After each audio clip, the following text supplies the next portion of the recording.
As we continue our series educating Bahamians about autism, another mother speaks out about the impact the developmental disorder has had on her and her family, physically, emotionally, and financially. Here's a story. I have an 11-year-old son, an amazing son, by the way. His name is Kevin.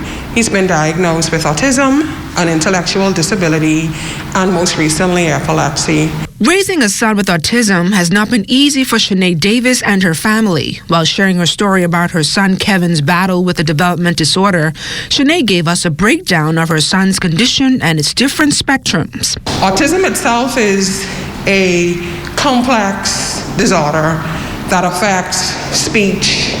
It also affects behavior.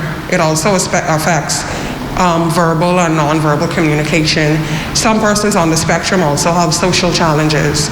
The mother of two also has a 16-year-old daughter with developmental challenges. It's a feat that Sinead says has taken a toll on even her personal life, but she says making sure her children have the best care possible is a top priority. It can be mentally, physically, and sometimes emotionally exhausting. But, as a mother, we do what we have to do. I'm not the only person, that's going through this challenge. Here at The Reach, we have quite a number of families raising children on the spectrum. And we find that there is some progress based on the statistics abroad, which is United States that we usually go by, United States of America.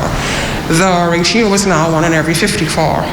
And autism is more prevalent in boys than it is in girls. Sinead says autism does not have a face, is not a mental disorder, or contagious. She's strongly advising Bahamians, especially during Autism Awareness Month, to become more considerate towards those persons diagnosed with the disorder.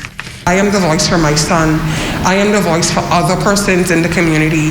I am the voice for those other persons who are nonverbal. I am the voice for those parents who are too afraid to come out because, in our society it's sort of taboo to help children with challenges. We go through a lot. Sometimes the only social interaction our children have is at school. If my son is having a tantrum or a meltdown, persons don't understand that. They see it as rude. And, in the past, before I was, as knowledgeable as I am today, I used to become annoyed and sometimes frustrated.